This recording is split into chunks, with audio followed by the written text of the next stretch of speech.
Africa के जंगलों में एक शेर के पूरे समूह को शिकारियों ने खत्म कर दिया होता है, मगर उसमें से एक शेर बच जाता है और जो बच गया होता है वहां पे जाने वाले वो सभी लोगों को मारना शुरू कर देता है ताकि वो अपने साथियों का बदला उन शिकारियों से ले सके। फिर वो चाहे जो भी हो, उस इलाके में जाने वाले सभी लोग उसकी नज़र में शिकारी होते हैं। तो चलिए बिना टाइम को वेस्ट किए एक ऐसे शेर की कहानी का एक्सप्लेनेशन शुरू करते हैं जो बदले की आग में भयानक रूप ले लेता है। कहानी की शुरुआत में अफ्रीका के जंगलों में कुछ शिकारी शेरों का शिकार करने के लिए एक जेबरा को चारा बनाए होते हैं और ये लोग अपने प्लान में कामयाब भी हो जाते हैं, जिसमें से ये 3 शेरों को मार गिराते हैं। मगर वहां से एक शेर बच के भाग गया होता है, पर ये लोग उसको भी मारना चाहते हैं, इसलिए 2 लोग उसके पैरों का निशान से उसका पीछा करना शुरू कर देते हैं, मगर वो शेर इन दोनों को ही वहीं पे खत्म कर देता है। इसके कुछ घंटे बाद नेट और उसकी 2 बेटियों को दिखाया जाता है जो अभी अभी अफ्रीका आए होते हैं। दरअसल नेट की वाइफ यहीं से होती है जो अब इस दुनिया में नहीं है, इसलिए नेट अपनी दोनों बेटियों को यहाँ का कल्चर दिखाने के लिए लेकर आया होता है। और कुछ देर बाद नेट का दोस्त मार्टिन इनको एयरपोर्ट से लेके उस गांव में जाता है जहाँ पे नेट की वाइफ रहती थी। ये सब वहाँ पे एक रात बिताने के बाद अगले दिन मार्टिन नेट और उसकी दोनों बेटियों को अपने साथ कुछ बहुत ही खास दिखाने के लिए लेकर जाता है। दरअसल वो इनको एक शेरों के समूह से मिलवाना चाहता है जिसको इन्होंने बचपन से पाला था। और वहाँ पे पहुँच के मार्टिन इनको बताता है कि उसमें से एक का नाम नंदी है, जिसको हमने बचपन में पकड़ा था, जो अब बहुत ही बड़ी हो चुकी है। साथ ही वो बांजी नाम के एक लड़के से भी इसको मिलवाता है जो उन शेरों की देखरेख करता है वहाँ पे। इसके बाद वो उन सभी शेरों के पास जाता है जो मार्टिन का कुछ भी नहीं करते हैं। तभी उसको नंदी के पैर में चोट दिख जाता है, इसलिए वो बांजी से कहता है कि तुम जाके मदद लेकर आओ ताकि मैं उसके चोट को नजदीक से देख सकूं, और ये काम मैं अकेले नहीं कर सकता। इसलिए अब बांजी चला जाता है मदद लाने के लिए। और मार्टिन को पूरा शक होता है कि ये काम शिकारियों ने ही किया है, क्योंकि वो लोग अब शेरों का भी शिकार करना शुरू कर दिए हैं जिसके अच्छे खासे पैसे उनको मिलते हैं। इसलिए वो वहीं के एक पास के गाँव में जाता है ताकि वो उन शिकारियों के बारे में पूछताछ कर सके। पर जब ये लोग वहाँ पे पहुँचते हैं तो उनको वहाँ पे एक भी इंसान नहीं दिखता है। ये देख के मार्टिन एकदम हैरान हो जाता है। तभी उसको उस गांव में बहुत सारी डेड बॉडी दिखती हैं जो उसी गांव के लोगों की होती है। मार्टिन उनको देख के नेट से बताता है कि मुझे लगता है कि इनको एक शेर ने मारा है, मगर उसने इन लोगों को खाया क्यों नहीं। अगर मैं सही हूँ तो वो हमारे आसपास ही हो सकता है, क्योंकि इनकी मौत कुछ ही देर पहले हुई है, इसलिए हमें यहाँ से निकलना होगा। जब ये लोग वहाँ से वापस आ रहे होते हैं तभी इनको रास्ते में एक बहुत ही बुरी तरीके से घायल आदमी मिलता है जो उन्हीं शिकारियों में से एक होता है। और जब ये उससे बात कर ही रहे होते हैं तभी इनको अपने आसपास किसी के होने की आहट होती है। इसलिए मार्टिन अब उस ओर जाना शुरू कर देता है जिस ओर से इनको आहट आई होती है, ताकि अगर कोई और भी घायल हो तो ये उसकी मदद कर सके। इधर नेट उसका इलाज करता है, इससे पहले ही वो मर जाता है। तभी उसको मार्टिन की आवाज सुनाई देती है जो बहुत ही तेजी से चीखा होता है, और उसकी आवाज सुन के अब ये भी उसी ओर जाने लगता है। और वो जितने स्पीड में उस तरफ जाता है उससे दुगना स्पीड पे वहां से वापस भाग के आके जीप में बैठ जाता है, क्योंकि अब वो शेर इसके पीछे लग गया होता है। साथ ही वो इनकी जीप के ऊपर हमला भी कर देता है, जो बहुत ही ज्यादा खतरनाक और गुस्से में होता है। इससे बचने के लिए ये लोग जीप को स्टार्ट करके वहां से भगाना शुरू कर देते हैं। उससे तो बच जाते हैं, पर इनके जीप का एक्सीडेंट हो जाता है जिस वजह से वो स्टार्ट नहीं होता है। और उसके हमले से नेट की दोनों बेटियां बहुत ही ज्यादा डर गई होती हैं। और अब ये तीनों इस खूंखार शेर के इलाके में फंस चुके होते हैं। यहाँ पे फंसने का मतलब है कि इनकी मौत तो पक्की है, क्योंकि यहाँ पे जितने भी लोग आते हैं वो सभी उस शेर की निगाह में शिकारी ही होते हैं, जिनको वो जिंदा नहीं छोड़ेगा किसी भी हाल में, भले ही उसमें उसकी जान क्यों ना चली जाए। नेट अपनी दोनों बेटियों को समझा ही रहा होता है, तभी उसको मार्टिन रेडियो पे कांटेक्ट करके बताता है कि शेर ने मुझ पे हमला करके मेरे पैर को फाड़ दिया है, इसलिए मैं तुम लोग के पास अब नहीं आ सकता। उसकी हालत सुन के नेट उसको कहता है कि तुम अपने पैर का ब्लड रोको पहले। साथ ही वो उससे बताता है कि अगर तुम्हारे पास कोई चाकू हो तो उसको हीट करके उसको दागो, जिससे तुम्हारा ब्लड बहना बंद हो जाएगा। अब मार्टिन उसकी बात मान के ये करना शुरू कर देता है, जिसमें उसको काफी ज्यादा तकलीफ होती है और वो बहुत ही तेजी से चीखता है। उसकी आवाज इनको सुनाई दे जाती है, जिससे इनको इतना तो समझ में आ जाता है कि वो इनके आसपास ही है। तभी मार्टिन बताता है कि मैं यहाँ पे अकेला नहीं हूँ, मेरे सामने अभी भी वो शेर मौजूद है जो मुझे ही घूरे जा रहा है। ये सुन के नेट कहता है कि मैं तुम्हारे पास आ रहा हूँ, क्योंकि मेरे पास टैंक राइफल है।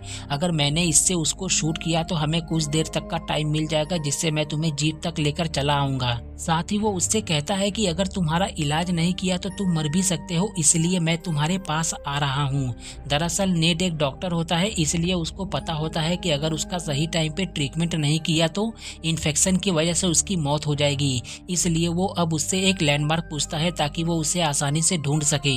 तब मार्टिन उनसे बताता है कि मेरे बाजू में एक हंटर ब्लाइंड टावर है जिसके बगल में मैं हूँ। साथ ही वो इनसे ये भी कहता है कि मेरे पास से वो शेर कहीं चला गया है, इसलिए तुम लोग जीप में ही रहना, उससे बाहर मत निकलना। मगर नेट उसकी बात नहीं सुनता है और वो जीप के ऊपर से ही उस टावर को देखना शुरू कर देता है और उनको वो टावर दिख भी जाता है। उसको देखने के बाद नेट की बेटी अब मार्टिन के पास जाने लगती है और नेट उसको रोकता है। तभी उसके ऊपर वो शेर अचानक से आके हमला कर देता है, जिससे वो नीचे गिर जाता है। अब वो शेर उसके ऊपर लगातार हमला करता है और उसका फायदा उठा के मेयर वहां से मार्टिन के पास निकल जाती है। इधर नेट की छोटी बेटी जीप के अंदर से ही उस शेर को एक बेहोशी का इंजेक्शन इंजेक्ट कर देती है, जिससे वो शेर इनके पास से चला जाता है। तभी वहां पे मेयर मार्टिन को लेके चली जाती है, जिसके बाद नेट अब उसके पैर का ड्रेसिंग करता है, जिससे वो बेहोश हो जाता है। तभी वो शेर इनके पास एक बार फिर से आता है, मगर वो इस बार उनका कुछ भी नहीं करता और वो इनके पास से चला जाता है। उसको देखने के बाद इनको इतना तो समझ में आ जाता है कि उसके ऊपर वो इंजेक्शन ज्यादा असर नहीं किया है, इसीलिए अब ये जीप से बाहर नहीं निकलते हैं और उसी में रात बिताते हैं। पर डर के मारे इनको वहां पे नींद ही नहीं आ रही होती है। तभी इनको रेडियो पे किसी की आवाज सुनाई देती है और वो लोग कुछ ही देर में इनके पास भी आ जाते हैं। उनको अपने पास आता देख नेट उनसे मदद मांगने के लिए उनके पास जाता है और हम आपको बता दें कि ये वही लोग हैं जिनकी वजह से ये शेर इतना भयानक और खूंखार बन गया होता है। दरअसल इन्होंने उसके पूरे समूह को खत्म कर दिया होता है, जिनसे अब ये शेर बदला लेना चाहता है और उन शिकारियों के ग्रुप का लीडर नेट से $5000 मांगता है उन सभी को बचाने के लिए। इस पर वो कहता है कि बस तुम हमें यहाँ से बाहर निकाल दो, फिर तुम जितना कहोगे मैं तुमको उतना पैसा दूंगा। ये आपस में डील कर ही रहे होते हैं, तभी वो शेर के ऊपर हमला कर देता है। इसके बाद वो वहां पे सभी लोगों को एक एक करके भयानक मौत मारना शुरू कर देता है। उसका फायदा उठा के नेट अपनी दोनों बेटियों और मार्टिन के साथ वहां से निकलना चाहता है, मगर उसके पास लैंड रोवर की चाबी नहीं होती है, इसलिए वो अपनी दोनों बेटियों को मार्टिन के पास छोड़ के खुद उस आदमी के पास जाता है जिसके पास लैंड रोवर की चाबी है और ये उसके पास पहुंचने ही वाला होता है। तभी वो लायन इसको देख लेता है। दरअसल उसने उस आदमी को भी खत्म कर दिया होता है, इसलिए अब वो नेट के पास आना शुरू कर देता है। तभी मेयर जीप का हॉर्न बजाना शुरू कर देती है, जिससे इस शेर का पूरा ध्यान अब उनकी ओर हो जाता है और वो यहाँ से अब उन्हीं की ओर जाने लगता है। वहाँ पे पहुँच के वो तुरंत ही जीप के ऊपर हमला कर देता है, जिससे अब जीप नीचे गिरने लगती है। तब मार्टिन मेयर और लॉरा से कहता है कि तुम लोग इसमें से निकल के जाके लैंड रोवर में बैठ जाओ और वो दोनों जैसे ही जीप से बाहर निकलती हैं वो दोनों जीप समेत नीचे गिर जाते हैं, मगर फिर भी वो शेर नहीं रुकता है। इस बार वो जीप के अंदर जाके वो मार्टिन को मारने वाला होता है। तभी मार्टिन जीप समेत दोनों को ब्लास्ट कर देता है। धमाके की आवाज सुन के नेट वहां पे भागते हुए आता है और वो अपने साथ लैंड रोवर की चाबी के अलावा एक राइफल गन भी लाया होता है। तब मेयर उससे बताती है कि उस शेर से हम दोनों को बचाने में मार्टिन अंकल ने अपनी जान दे दी।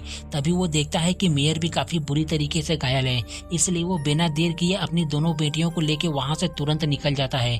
रास्ते में वो लॉरा से कहता है कि हमें उस जगह को ढूंढना है जहाँ पे हम कल थे। तभी लॉरा को वो जगह दिख जाती है और वहीं पास में ही एक स्कूल बंद पड़ा होता है, जिसमें वो मेयर को लेके चला जाता है ताकि वो उसके चोट का ड्रेसिंग कर सके, मगर उनको वहां पे कुछ भी नहीं मिलता है और जो भी मिलता है वो उसी से उसके चोट का ड्रेसिंग कर देता है। इसके बाद वो वहां से पानी तलाश करने के लिए चला जाता है। तभी वहां पे वही शेर आ जाता है जो अभी भी जिंदा होता है। दरअसल जब मार्टिन ने जीप को ब्लास्ट किया था तब वो शेर ज्यादा अंदर नहीं आया था, इसीलिए वो बच गया होता है, जो अब मार्टिन की दोनों बेटियों को मारने वाला होता है। तभी वहां पे मार्टिन आके उसके ऊपर फायरिंग करने लगता है, जिससे वो शेर वहां से भाग जाता है। उसको देख के नेट को इतना तो समझ में आ जाता है कि वो इनको किसी भी हाल में जिंदा नहीं छोड़ेगा, इसलिए वो अपनी दोनों बेटियों को वहीं पर लॉक करके उस शेर को उस जगह पे लेके जाता है जहाँ पे शेरों का दूसरा समूह होता है। मगर ये शेर इतना ज्यादा गुस्से में होता है कि वो अपनी जान का बिना परवाह किए वहां पे नेट के ऊपर हमला कर देता है और वो उसको बहुत ही बुरी तरीके से जख्मी कर देता है। तभी शेरों का दूसरा समूह अपने साथियों को बचाने के लिए उस शेर के ऊपर हमला कर देते हैं। तभी वहां पे बांजी भी कुछ लोगों को मदद के लिए लेकर आ जाता है और वो तुरंत उस खूंखार शेर को शूट करके वहीं पे खत्म कर देता है। इसी के साथ ये कहानी यहीं पे खत्म हो जाती है और इस कहानी से हमें ये सीखने को मिलता है कि बदले की आग में हम इंसान ही नहीं बल्कि जानवर भी अंधे हो जाते हैं, इसलिए खुद भी चैन से जिए और दूसरों को भी जीने दें। उम्मीद करते हैं कि आपको ये कहानी पसंद आई होगी। अगर वीडियो अच्छा लगा हो तो लाइक जरूर करें और ऐसे ही मूवी एक्सप्लेनेशन देखने के लिए इस चैनल को सब्सक्राइब करें।